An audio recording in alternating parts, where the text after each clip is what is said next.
नमस्कार दोस्तों, स्वागत है आपका डेली करंट अफेयर में। दोस्तों आज हम चर्चा करेंगे 16 अक्टूबर 2024 के महत्वपूर्ण करंट अफेयर क्वेश्चनों के बारे में। तो चलिए दोस्तों शुरू करते हैं आज की वीडियो। पहला क्वेश्चन है दोस्तों आज का, भारत यूनिसेफ को किस क्षेत्र में सहायता प्रदान करने वाला तीसरा सबसे बड़ा आपूर्तिकर्ता बन गया है? शिक्षा, पोषण और स्वास्थ्य, बाल संरक्षण या आपदा राहत? सही आंसर हो जाएगा बी ऑप्शन। भारत यूनिसेफ को पोषण और स्वास्थ्य में सहायता प्रदान करने वाला तीसरा सबसे बड़ा आपूर्तिकर्ता बन गया है। जानते हैं दोस्तों इस क्वेश्चन के बारे में डिटेल्स। प्रत्येक क्वेश्चन के बारे में दोस्तों मैं आपको यहाँ पे डिटेल्स बताता हूँ ताकि एग्जाम के व्यू पॉइंट से जो इंपॉर्टेंट फैक्ट होते हैं वो भी हम यहाँ पे कवर कर सकें। भारत यूनिसेफ को पोषण और स्वास्थ्य सहायता प्रदान करने वाला तीसरा सबसे बड़ा आपूर्तिकर्ता बन गया है।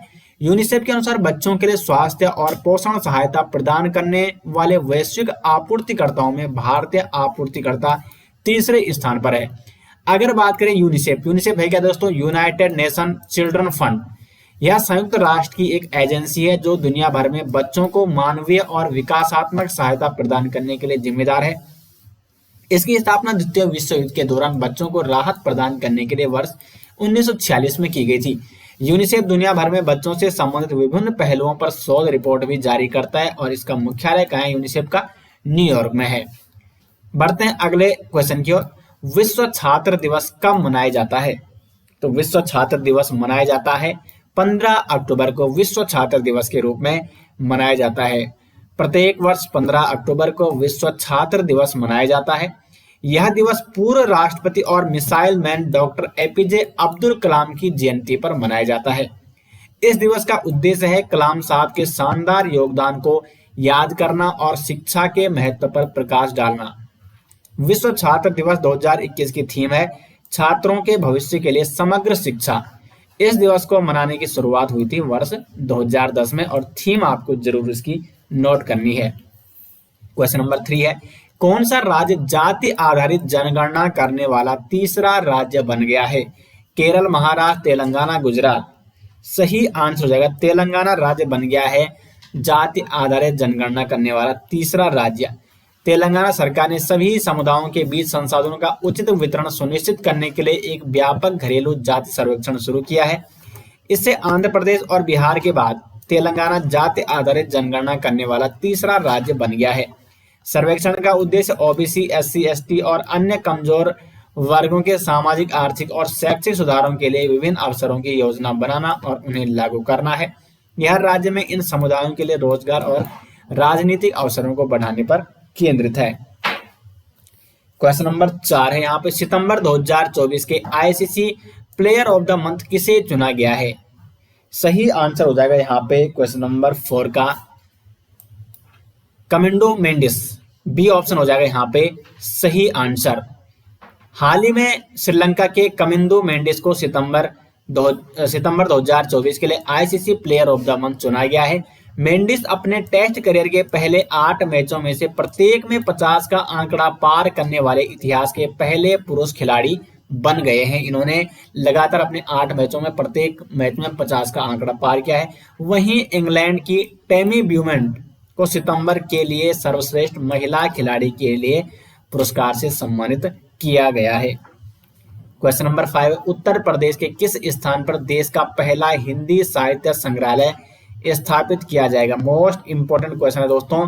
तो देश का पहला हिंदी साहित्य संग्रहालय यहाँ पे स्थापित किया जाएगा काशी में। ए ऑप्शन हो जाएगा इसका सही आंसर। उत्तर प्रदेश की योगी आदित्यनाथ सरकार ने काशी यानी वाराणसी में देश का पहला हिंदी साहित्य संग्रहालय स्थापित करेगी। यह संग्रहालय किसी भाषा को समर्पित देश का पहला संग्रहालय होगा। कोलकाता में रविन्द्रनाथ टैगोर को समर्पित एक साहित्यिक संग्रहालय है, लेकिन काशी में प्रस्तावित संग्रहालय देश का पहला भाषा आधारित संग्रहालय होगा। उत्तर प्रदेश सरकार ने इस परियोजना के लिए 25 करोड़ रुपए आवंटित किए हैं। क्वेश्चन नंबर 6 है, भारतीय तटरक्षक बल का 26वां महानिदेशक किसे नियुक्त किया गया है? तो भारतीय तटरक्षक बल का 26वां महानिदेशक यहाँ पे नियुक्त किया गया है डीजी परमेश शिवमणि को।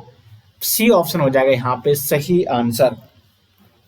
डीजी परमेश शिवमणि ने भारतीय तटरक्षक बल के 26वें महानिदेशक के रूप में पदभार संभाला है। भारतीय तटरक्षक बल की बात करें तो भारतीय तटरक्षक बल की स्थापना 1 फरवरी 1977 को के एफ रुस्तमजी समिति की सिफारिश पर की गई थी। किस समिति की सिफारिश पर? के एफ रुस्तमजी समिति। भारतीय तटरक्षक बल केंद्रीय रक्षा मंत्रालय के अधीन आता है। भारतीय तटरक्षक बल के प्रथम महानिदेशक कौन थे? Vice admiral V A Kamat. और अभी कौन बने हैं? ये बने हैं DG Paramesh Sivamani. Question number 7 है, भारतीय संविधान की 75वीं वर्षगांठ के उपलक्ष्य में घोषित अभियान का नाम क्या है? इंपॉर्टेंट क्वेश्चन दोस्तों। संविधान जागरूकता अभियान, संविधान महिमा अभियान, लोकतांत्रिक आदर्श कार्यक्रम या उपरोक्त में से कोई नहीं। बी ऑप्शन, संविधान महिमा अभियान। 75वीं वर्षगांठ के उपलक्ष्य में संविधान महिमा अभियान यहाँ पे शुरू किया गया है। केंद्रीय मंत्री किरण रिजिजू ने 26 नवंबर को भारतीय संविधान की 75वीं वर्षगांठ के लिए संविधान गौरव अभियान की घोषणा की। 26 नवंबर को दोस्तों भारतीय संविधान की 75वीं वर्षगांठ मनाई जाएगी और इसके लिए यहाँ पे संविधान गौरव अभियान की घोषणा की गई है। यह संविधान महिमा अभियान, यह अभियान देश भर के हर गांव में चलाया जाएगा। इसका लक्ष्य संविधान, उसके महत्व और विधानसभा की बहसों के बारे में जागरूकता बढ़ाना है। इस पहल का उद्देश्य यह बताना है कि सरकार ने किस तरह संविधान को मजबूत किया है। इस अभियान का प्रबंधन केंद्रीय संस्कृति मंत्रालय द्वारा किया जाएगा। क्वेश्चन नंबर 8 है, आईटीयू विश्व दूरसंचार मानकीकरण असेंबली 2024 का उद्घाटन किसने किया है? नरेंद्र मोदी, अमित शाह, एकनाथ शिंदे, चिराग पासवान। ए ऑप्शन हो जाएगा नरेंद्र मोदी। आईटीयू विश्व दूरसंचार मानकीकरण असेंबली 2024 का उद्घाटन किया। प्रधानमंत्री नरेंद्र मोदी ने नई दिल्ली में आईटीयू विश्व दूरसंचार मानकीकरण असेंबली 2024 का उद्घाटन किया। कार्यक्रम के दौरान पीएम मोदी ने इंडिया मोबाइल कांग्रेस के 8वें संस्करण का उद्घाटन भी किया। इंडिया मोबाइल कांग्रेस एशिया का सबसे बड़ा डिजिटल प्रौद्योगिकी मंच है। क्वेश्चन नंबर 9 है, भारतीय नौसेना के नए जहाज समर्थक का निर्माण किसके द्वारा किया गया? सही आंसर है एलटी शिपयार्ड द्वारा। बी ऑप्शन हो जाएगा सही आंसर। भारतीय नौसेना के नए बहुउद्देशीय पोत समर्थक Indian navy new multipurpose vessel MPV समर्थक का निर्माण, नाम क्या है? समर्थक। इसका निर्माण किया है एलटी शिपयार्ड द्वारा। यह जहाज कटपल्ली शिपयार्ड में स्वदेशी निर्माण के तहत बनाया गया, जो आत्मनिर्भर भारत और मेक इन इंडिया पहल के अनुरूप है। इसका लॉन्च भारतीय नौसेना की समुद्री क्षमताओं को बढ़ाने की दिशा में एक महत्वपूर्ण कदम है। क्वेश्चन नंबर 10 है, 5वें राष्ट्रीय जल पुरस्कार 2023 में किस राज्य को सर्वश्रेष्ठ राज्य का पुरस्कार मिला? ऑप्शन सी, ओडिशा को 5वें राष्ट्रीय जल पुरस्कार 2023 में सर्वश्रेष्ठ राज्य का पुरस्कार यहाँ पे मिला है। ओडिशा को 5वें राष्ट्रीय जल पुरस्कार 2023 में सर्वश्रेष्ठ राज्य का पुरस्कार मिला, जिसकी घोषणा केंद्रीय जल शक्ति मंत्री चंद्रकांता रघुनाथ पाटिल ने 14 अक्टूबर 2024 को नई दिल्ली में की। विभिन्न श्रेणियों में पुरस्कार विजेताओं को 22 अक्टूबर 2024 को नई दिल्ली में आयोजित एक समारोह में सम्मानित किया जाएगा। पुरस्कार समारोह की अध्यक्षता राष्ट्रपति द्रौपदी मुर्मू करेंगी।